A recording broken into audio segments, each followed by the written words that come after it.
Hello, hello, everyone. This is Katina Morrison, your host of the Inflamed Sisters Thriving Podcast. The Inflamed Sisters Thriving Podcast is a safe space created to guide women living with chronic illness to their best quality of life.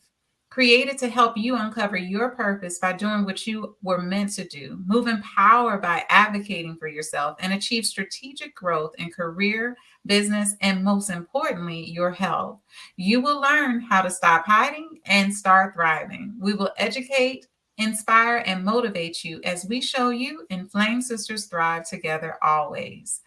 So, I would like to first tell you I'm Katina, your host, a registered nurse, as well as chronic illness coach and business consultant who is now using my journey to educate others on how chronic illness does not have to limit you, how you still can find ways to thrive in all aspects of life. And that's why I want to invite my amazing guest. Her name is Robin Thomas. How are Hi, you doing? I'm doing great. Thank you That for having me here. Oh, you're welcome. Could you please introduce yourself to everyone? Oh, sure. I will be happy to. I'm Robin Thomas, and well, first of all, I'm the founder of a community called Living Well Connections. But the reason I founded that is a little story, which I guess we'll be talking about before. I spent 25 years in medical research, and the last 10 years of it, I was focusing in the lab on autoimmune diseases, and we learned an awful lot. And I learned an awful lot from one of the things I did was go and speak to the patients. And so I saw autoimmune disease face to face. I Wow. also, at the same time, I have a son who has 3 autoimmune diseases. And so I had it in my family and also in my professional life, working with that. Wow. Now, this is some interesting things because I have not came from this angle of things. Someone who was actively working in clinical research and then also has a relative, their own son, who has an autoimmune condition. So let's start with your work with autoimmune disease in the clinical work research Okay. side of things. Um, how did that motivate you in the journey that your son took to really in the areas of advocacy, for example? Oh, absolutely. One of the things we were looking for and working on was reducing flares. So your audience probably, a flare is that time when you're not feeling good. And Mhm. it's also a time when inflammation is rising. That's why you're not feeling good. So we were studying inflammation and how inflammation relates to all kinds of illnesses. And it just sort of seems to attack different parts of the body depending on who you are. There doesn't seem to be much of a rhyme or reason for that, but inflammation does cause pain, and it causes that just exhaustion feeling. So we were studying that, and we were looking at compounds that would become maybe a medication that they could take, hopefully orally, that would reduce those flares. Mhm. At the same time, I was really dealing with my son's first autoimmune disease, which was type 1 diabetes. He was only 17 months when he was diagnosed with type 1 diabetes, and the doctors really did not know what to do. I don't know if anyone else here has ever been frustrated because a doctor is not giving you information or diagnoses. I mean, he had a diagnosis, but they didn't know what to do with him except for giving him shots of insulin. And so, being so young, unfortunately, his brain was starved some, so he has some brain injury from those early days. So I was, actively dealing with that at the time.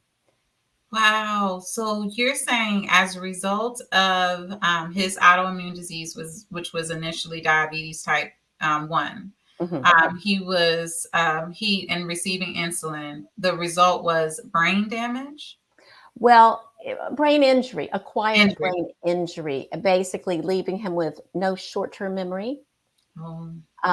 Because it was, and this is because it was it's not saying that everyone with type 1 diabetes goes through this. he was just very young, and he just finding the dose of insulin for him was so tough because his little body with a lot of really quick metabolism, Mm-hmm. blood sugars were going up and down pretty rapidly. So that's just something that happened. And we figured things out, and things have done better. I mean, with the type 1 diabetes. And then he got Hashimoto's at 8 years old, which is the thyroid, Mm-hmm. lower thyroid. And then he ended up with, even a little bit older, 11, 12 years old, leaky gut syndrome very badly. And we go into that, you get into a lot of full body candida infections and things. So we were dealing with that, and it was about that time that I decided to leave my job and care for him, 100%. Wow. So, in this case, your son was diagnosed with multiple chronic illnesses and from early childhood. What was it like as a parent, dealing with the challenges that you were facing with him, and maybe the challenges even navigating the healthcare system? It was a challenge. And also, I was in the healthcare system working in a clinical lab at a teaching hospital. And so I was right there at the hospital. But unfortunately, a lot wasn't known about dealing with, there's not a lot known. Well, now I think hopefully more, but at that time, dealing with autoimmune diseases with children, with little ones, and especially Hmm. toddlers. But it was frustrating. Being a scientist, I thought, okay, I can handle this. And then I come to realize in reality, there's the ups and the downs, the times that the things are not going well, and then the times that they do go well, and you think, okay, I've got it. And then the child grows a little bit and things go out of whack again. Going through puberty is tough with an Hmm. autoimmune disease. And the struggle is real. And you sometimes feel like, even as a parent, well, it's me as a parent, I would rather have had it myself than for him to be going through this. I Yeah. just kept saying, if only I could just take it from you and let me deal with it in my own body. Because Hmm. with a child, you're dependent on what they say, how they feel. So they can't have that. It's a little tough for them to describe exactly what they're going through. Yeah, because they've got to learn the vocabulary to really understand it. This is not something that, of course, a child or any human being should really have to go through, anyway. What were some of the symptoms that he was having to navigate? And, how was he able to explain it? Or how were you able to see what was really get. I got good at, even as well, with the one thing we were most concerned about when he was a young child, Hmm. um, was diabetic low blood sugars, and high blood sugars too. We did not have pumps at the time. Now we have continuous glucose monitors. I mean, we love Hmm. those because we can see what's happening. We had to just check his blood to see, and then how many times do you want to poke a sharp needle into your little child just to Hmm. see if, okay, is he having a temper tantrum because his blood sugar's high and he's feeling that bad, or is he having a temper tantrum because he's 2.5 years old? Hmm. And the other thing was, lows would come on very suddenly for him, so he would just sort of collapse. He could be charging, running around, and then just collapse on the floor. When he got older, that wouldn't happen, but I could kind of tell by his eyes at that time to know, okay, are we going to treat a low? Are Hmm. we going to, sometimes it even the 45 seconds it took to get his blood result back, with a finger stick, you wanted to test something. You wanted to give him sugar or something right away. Yeah. And so that also contributed to why it was important for you to leave your job, so that you could notice those things and be there to reduce the risk of him having severe hypoglycemia, or or severe hyper. Either or can be Yeah, quite either one. dangerous. And they both, and sometimes the symptoms when they're a child, they can't tell which it Hmm. is. They just know they're off. It was later that I really had to leave. He was well taken care of by his teachers in elementary school. They were very good. And he was such a trooper. I mean, he learned how to check his own blood pretty early. And and he would start doing that. And so at school, it worked out. Elementary school worked out pretty well. It was when he entered the upper grades and had the memory disorder that he had, that he didn't have like the teacher mom. He didn't have that teacher mom. He had Mm-hmm. to negotiate hallways and new classrooms and 6 different teachers. He couldn't handle that. Yeah. And the memory, it was less the diabetes in that case and more of the memory issues and the anxiety. Yeah. And if you know gut brain connection, Mm-hmm. when you're anxious, your gut's not working well. When your gut's not working well, you become physiologically anxious, Mm-hmm. anxious and not know even why you're anxious. And that was happening during those years. And he became so sick, unfortunately, with his digestive issues that he was bedridden for a little while. And that's when I'm going like, okay, I need to quit work Mm-hmm. and I need to go take care of him and teach. Yeah. And the sacrifice that parents make for their children, I know that he sees you as a true blessing to his life. And the thing is, you made those changes, but from making those changes, what do you think you gained? Well, my health got significantly better.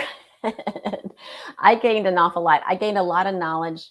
I switched the whole way I approached his health and our whole family's health. When he became that sick, it was like, we got to do something. And what Mm-hmm. we were doing wasn't working. I mean, we were doing some basic things we have to do. He needs insulin, but there were some other things, anti-anxiety medications, some things just weren't working for him. So yeah, not really specifically because of his illness, but I wanted to also give back to the world and do for the world. So while I was homeschooling him, I joined a business. I started Mm-hmm. doing a wellness business and joined a new whole community. The business was USANA Health Sciences, but more importantly, it was the community of people there who were teaching me all about other alternative ways to truly integrate the medical needs that he had and then his emotional needs, other needs, and also healing that gut, healing the digestive system. That opened my eyes amazingly. And we suddenly were having a light at the end of the tunnel. Met a neurologist, a functional neurologist at one of Mm-hmm. the conferences, and took my son to him. His office, I live in North Carolina. His office, his clinic was in Minnesota. So we flew him out to Minnesota to see him. Mm-hmm. And he immediately said, we got to heal the gut. That's the first thing we need to do. And that happens so often with a lot of autoimmune diseases. The gut tends to go Mm-hmm. out. So no gluten, no dairy for him. He had to do that. And we started seeing the light at the end of the tunnel of him, getting more energy, feeling better, acting better because he felt better, Mm-hmm. kind of thing. So that was phenomenal. And once we saw a kind of like what direction to go, I came back home to North Carolina and started looking for practitioners. I mean, it just opened my whole world of what could be done, and to help with, to help coping mechanisms, Yeah. and not just emotional coping mechanisms, but helping the body function best. Got it. Yeah, Now, you mentioned USANA Health Sciences. Can yeah. you explain more about that company and how how you've continued to use it? Yeah, I've actually been using their products for almost 20 years now. And my son would not, I mean, he just loves it because Mm-hmm. because that was a significant starting to feel better, when he started using that. And also with other things, like we had to change his diet and some other things. But Mm-hmm. one fascinating thing about USANA, what attracted me was that it was founded by a scientist. a microbiologist, immunologist, who did an awful lot of work with human cells and with working on viruses. Mm-hmm. And he learned all about all the ratios and things of the nutrition we need. So their main product was all the right balance for us, and it just supports what your body cells need. But they furthered research, and remember, I was doing research trying to find things that actually helped reduce flares in general, and it was doing so by, I don't know, want to go too technical, but by helping your cells inside your body, helping pathways in them, like there's special inflammatory pathways Mm-hmm. that get out of control when have an autoimmune disease. They have inflammatory pathways sort of out of control. There are plant nutrients that damp that down, and USANA has incorporated these plant nutrients to help reduce inflammation in the regular healthy body. And it's amazing. So it's just a little technology they put in, technology, but it's actually plant nutrients that they put in there at a certain ratio. So they are using plant nutrients to help the body take care of itself. Wow. What I loved about what you just shared is how it connects back to your I know. original work as a scientist I who know it's was like full circle. It's so exciting for me. yeah, and I think that's also why I can sense the passion Yeah, and the purpose behind it, because this was your original goal, was to help people with autoimmune disease, inflammatory conditions, to be able to determine flare-ups. And flare-ups is when your inflammation levels yeah, go high, right, and you just start to have more severe symptoms, whether it be of pain, whether it be of fatigue. Whether it be, whatever your condition is, the symptoms that go with it are heightened with those things, with exactly, the inflammation or with the flare up. But now you found a source that actually uses a natural way to be able to reduce inflammation right, and resolve it. And the truth is, there is science behind and research that supports how plants can reduce inflammation in our body. That's also why there's why there's the encouragement of people to use like an anti-inflammatory nutrition, for example, and exactly, increasing fruits and vegetables in their diet, for example. But this is research that tells us this. And also, me as a person who lives with rheumatoid arthritis, fibromyalgia, and previously endometriosis symptoms, I was able to see a huge difference in my life when I changed my eating habits and when I right, started using high quality supplements. right, Because there's a difference. We can't just think what we buy in the store is actually giving us all the nutrients we expect to be in it. We really have to research what is high quality, and hopefully you find it and use it, because that's what's going to give you the best benefit. So that's so true. yeah, now I would like I to mean, find I out. always say whole foods are best foods, it's just like, Yeah, and I'm not talking the grocery store. I'm talking real, just real food, I call it. exactly. Now Yeah, detail that for me, whole foods, because people hear whole foods and they still don't fully understand it. And it's sad that today we have such limited access sometimes to good quality whole foods, a lot of our diets have become consumed with things that are just really not whole foods, that are more processed, even for those who true. indulge in vegan diets or vegetarian diets. Explain whole Well, foods. yeah, there's a lot of vegetarian and vegan foods that are processed, Mm-hmm. but I'm talking about foods from somebody's garden, Mm-hmm. Exactly. somebody's garden. Or if you eat meat, I'm not saying that it's good or bad, it's just that, but try to get the more organic, try to do that. But anywhere in that spectrum of trying to do more whole foods is going to help. But Very much. I always say, try not to have them in a package, a box, especially a box. Try not to eat food out of a box. I do know that there's some things that we do. My son can't have grains, so we do get, we buy some processed foods that are chickpea rice and things like that, Mm-hmm. special for his diet. But on the whole, we're eating meat and vegetables and fruits and berries and nuts. That's what our main diet is.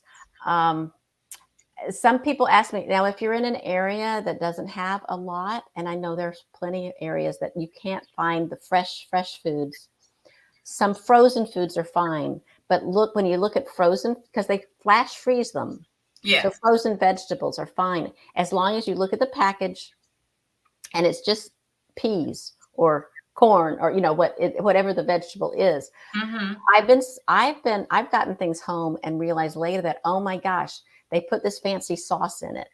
Well, what was in the sauce? And you start looking at the ingredients of the sauce.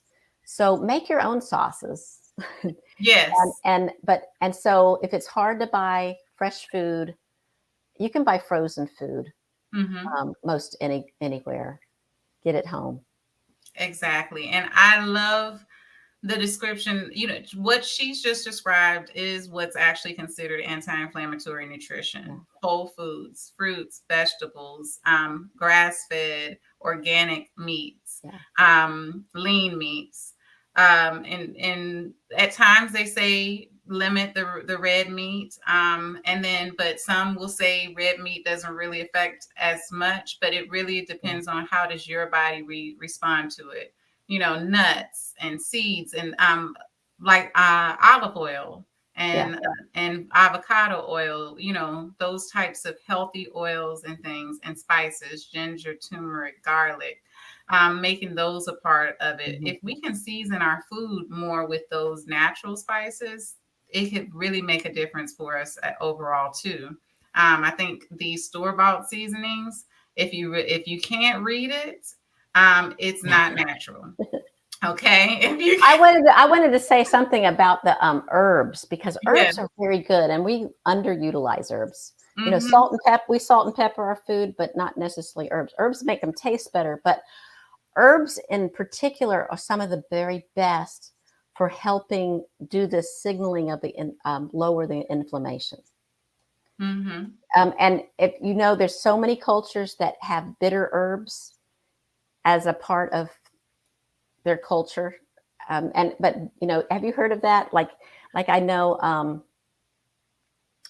there's just a lot of cultures Well, across the like I world. think in Jamaican culture, my husband's from Jamaica. One herb that they have is called Cersei. I'm not sure if you've heard of it before, but they also make like a lot of teas, which they call bush Hmm. teas, from herbs that Hmm. grow naturally, and they're very, very bitter, very Yeah, bitter, and but and they're very that good for bitterness is important, and that's some of the herbs, some of the things that USANA uses in their you. supplements, because it's not something that the average person is going to want to put on their food a lot. The bitter Hmm. herbs. I know, Pat, we just had Passover. I know part of Passover is some bitter herbs Hmm. in that. So it's a ritual in that way, but it goes back to, it was good for their health. Yeah, and that's the thing is we can learn a lot from the Bible. It's especially in the Old Testament, in reference to things that were used that are still beneficial for us to this Yeah. day. The Bible was ahead of its time in so many ways when it comes to medicine and science, and that's a lot of thing. That's one thing that a lot of people don't know and acknowledge. And as a Bible reader, it's one of the things that I'm drawn to because my degree is in science too, as a nurse.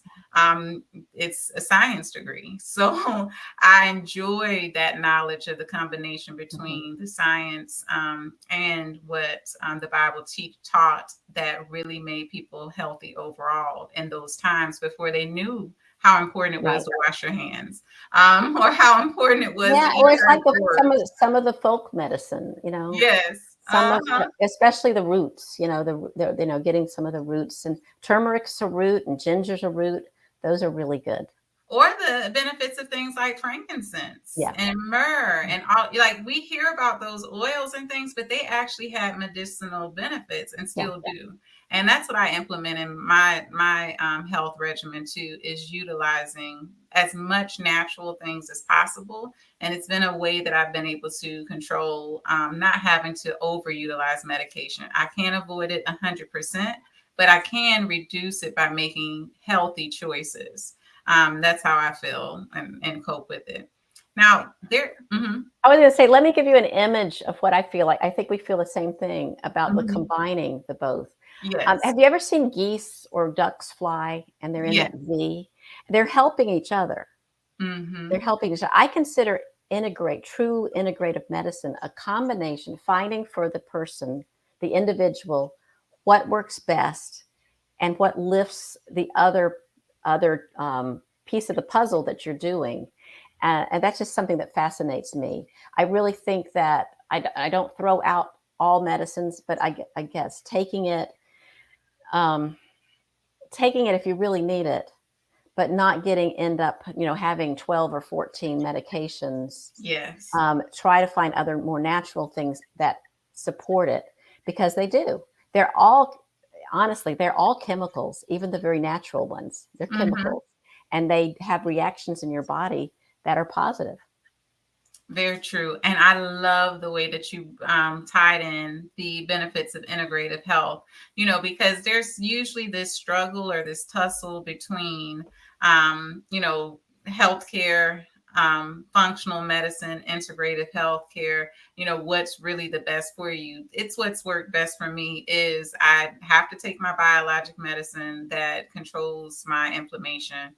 I've tried all of the gamut of things, and I know what my body feels like when it is not taking it. But I also know what my body feels like and the number of medicines I have to be on when I don't eat healthy or exercise or get the sleep that I need. So Mhm. there's so many other things that we need to do. Or when my hormones are off balance as a woman in menopause, it's I tell you, protect your ovaries, ladies. Um, Having an autoimmune disease and having puberty or menopause at the same time is not. Lord, It's it's not for the. it's not for it is not for the weak. It's not You for know, the. this right here, this light, I'm telling y'all. But I've been learning this journey. What it's taught me is more and more about integrative health. It's taught me about learning, well, what are the supplements that are good quality that can help me in this area? What are the essential oils that might be helpful in this area? And what can I combine it with in my day-to-day life? Like for me, exercise, I realized that honestly, even though you may not feel like doing it, exercise is actually beneficial for a person, Mhm. especially in hormonal phases of their life. If you're not getting exercise, if you're not combining that with nutrition, how can you expect that you're going to be able to sleep? Yeah, And if you don't get enough absolutely. sleep, inflammation goes out, skyrockets.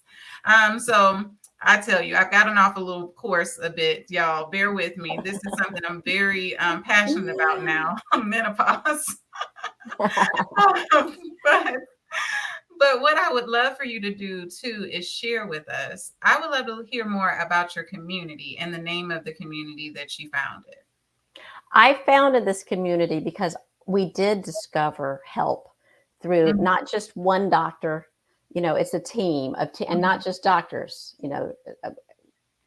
Clinical hypnosis, or all these different kinds of people helped my mhm, son. So I wanted to give back to the community, because at that time, which was at least 10 years ago, people weren't going online and finding help very well. mhm, The practitioners were busy doing what they do, but they weren't promoting themselves. So I developed a community of, first of all, practitioners, and then I've opened it up to anyone interested in these topics. And I allow the practitioners to talk about what they do, teach what they do. It's you want to go to someone you trust, and a lot of them can be done online too. A lot of practitioners are now meeting people online, mhm. working with their clients online. So it's a community that is very heart centered, very supportive. I made it private, so it's not every single person in that community I've had a conversation with Mm-hmm. and invited them to come, or it's come through um, great people like you. You know, it's like I just want to make sure that it's heart centered and supportive. And so we have a lot of practitioners who have some great expertise they can bring in, and I have them speak, and I have them tell us, you know, what's going on and what may be going on with new research. A lot of that, but then it's an awful lot of it is just having a community that's all going through similar things, or who are interested in a little bit more of a holistic approach. In life. Yeah. Mhm. Beautiful. And what is the name of the community again? Living well connections. Living Well Yeah, Connection. So check out that community if you're interested in learning how to live well, and with an integrative approach, and naturally understanding the benefits of clinical research, and combined with what's natural is important. And clinical research also researches natural things too. I think sometimes always go to people's mind always go to clinical research, clinicals. I mean, clinical research and chemicals, I think, is what people's minds go to, but that's not actually the case. Clinical yeah, research reviews a host of things, that are either natural, that may even be related to people's habits and how changing habits can change things. So we should also look at the broader aspects of clinical research. I think more people need to get involved in it and really see that it's not, it doesn't have the bad connotation that some associate with it. yeah. We need to spread this word because these plant nutrients. This was research that was ongoing in my Mhm, area for a long time. This looking at the natural plants and what are they, how are they helping? And mhm. this is not. I mean, the diet is important, but this is like more specific. Um, Little herbs and things that help that they can put in a supplement. That is, and it's natural, but it Mhm. was clinical research. And I think too, what my mind goes to is that just like you need vitamin C to carry iron in your body, we need specific types of herbs to carry, the nutrients Yeah. of, the nutrients of fruits and vegetables to the proper place in our body. But that's my mind already, but without even knowing, that's my what my mind was connecting, because my I'm telling you, science, having, that degree in science helped, but also, the work as a nurse. But that's what I was already connecting, y'all. So when you listen to this podcast, it can be quite educational, because we just learned about a product that has made certain connections that heightens the benefits of, the nutritional Yeah. value of your fruits and vegetables. So did I say that right? Because you're the Kind real. of, there's two things to remember about Uh-huh. the two specific things it does that's pretty amazing. One, it is helps, you know, you talk about eating antioxidants all the Uh-huh. time, and then they found out, well, yeah, it kind of helps, but sometimes it doesn't help. Well, these herbs, these little herbs, trigger the cell itself, makes its own antioxidants that are enzymes that can inside the cell already that attacks the inflammation, or actually Oh, I wow. don't say attack, neutralizes. It Yes. neutralizes the inflammation. So it says, okay, cell, you need to make some of these enzymes that neutralizes inflammation inside your cell. And the other thing that this section of plant nutrients does, do you know what mitochondria are? Mhm. Oh, But we'll you're a have to nurse explain it to because the you're a nurse, but we'll have to explain it. Okay, so we have all these cells in our body. Every single cell in our body has something called mitochondria, and that's where it takes, well, glucose. Almost everything we eat turns into sugar, Mhm. just because to go into the cell, it needs to be glucose to go into the cell, and it turns that into energy. So mitochondria get old and they get inefficient. And when they're inefficient, they throw off more inflammation and they're just not functioning that well. So what these plant nutrients do is they turn on a process where it breaks up the old mitochondria and builds brand new mitochondria in the cells. So you get young, fresh mitochondria in your cells. Now, this process is natural and it happens with all of us. But as we age, it gets more and more inefficient. Mm-hmm. And this ups the efficiency. Wow. Okay. It's exciting to a scientist. It's exciting. You see how I'm intrigued. Like I know. That little known fact that people don't realize is how much I actually enjoy science.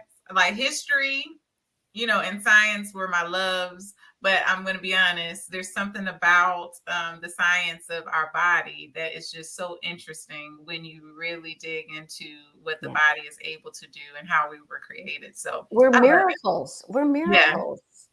Yeah, it is. Lots of different little moving parts in this. And that's why it's important for us to connect with and have conversations like these, because it can open our eyes to simple things that we can do to improve our lives, our health, and our bodies now. And most importantly, for my autoimmune sisters, reduce our inflammation. I have enjoyed thoroughly our conversation, Robin. I mean, I could go on and on talking about science, but what I would love for you to tell the audience is, how can we connect with you and find you? There, you could, if you want to know about the community, livingwellconnections.info. That's one way. If you want to learn about just me, robinthomas.biz. And I do have a calendar on there. I am happy to talk to you, anybody, about just about anything. It's usually, I love that. So, don't be shy. Get on my calendar. We met very recently. And we got on, we're like, we don't know why we're talking to each other. And then it was pretty quick that we realized why. Yes, it was. And it has been so nice getting to know you, to meet you, and to share your knowledge, your experience. I'm so happy to hear that your son is doing much better as well. And thank you for the willingness. Most people will say, well, every parent would do it, but not every parent would know that they could really make this difference by doing it. Making those sacrifices and then learning something new that has improved the lives of not only your son but others. So thank you so much for sharing that. Check her out on all of those platforms, including Facebook. And then also remember this, as I always end every show, y'all. My sisters, we may be inflamed, but we are still here. And as long as we are here, we might as well thrive together, because inflamed sisters thrive together always. Have a wonderful day, everybody, and take care. Thank you.